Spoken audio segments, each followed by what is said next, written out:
This is F1 2021 on PC, and not only does it look fantastic at the high detail levels, but it can be a really enjoyable way to spend your time.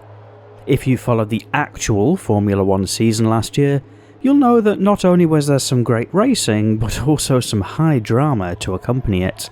But how well does the game translate that into an enjoyable experience for the player? I'm Forrester, and in this video we'll get into that, sharing a brief overview of the title combined with some of my own thoughts.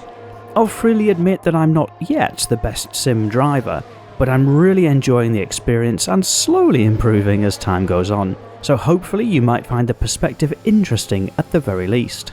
So with that, it's lights out and away we go. To begin with, most players will likely want some sort of control scheme for F1 2021. As you might expect with a sim game like this, that could range from a game controller all the way to incredibly detailed and expensive wheel and pedal options. And Tobii eye tracking is also supported, in the event you already have one attached to your PC.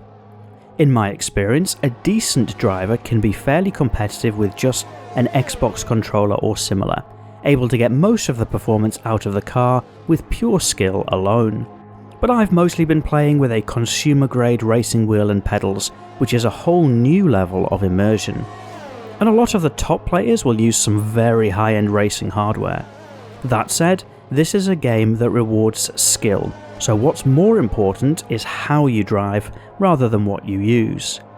To help with that, there are various settings which essentially modify the difficulty of the experience. If you're a hardcore racer, you can opt for an experience as realistic as possible, where you micromanage the various systems on the car, drive your own racing line, and carefully adapt your inputs to match the conditions.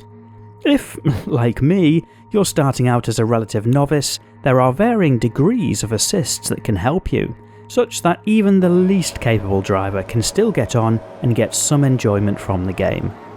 The other nice thing about how the assists work is you can gradually move away from each, one by one. So, as you learn the racing lines for different circuits, you can turn them off on the straights, then turn the line off completely. You can start with ABS or traction control, and then as you build your experience, move away from them. You can let the car handle the deployment of battery or DRS modes until you're more natural with your driving, and then you can take over.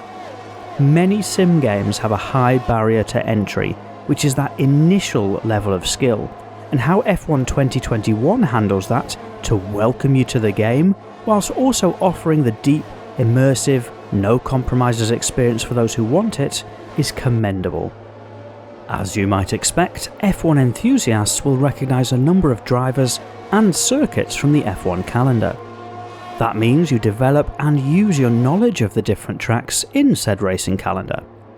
There are multiplayer races and full Grand Prix events, as well as an active competitive scene.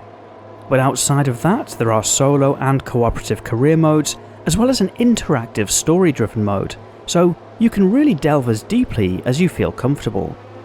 Generally speaking, that's echoed by many of the reviews out there for the game. In terms of some of the downsides, well, the multiplayer experience is as good as the people you end up matched with. As with many racing games, sometimes people are a little too overzealous at the start, almost to the point of being comfortable to trade a high risk of crashing for getting ahead.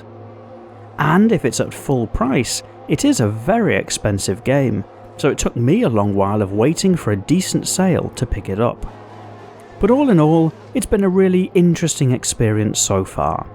If you'd like to see more F1 2021 videos on this channel, you can let me know in the comments, or hit that like button so I know you found it interesting. Otherwise, I hope you enjoyed, and as always, thank you for watching.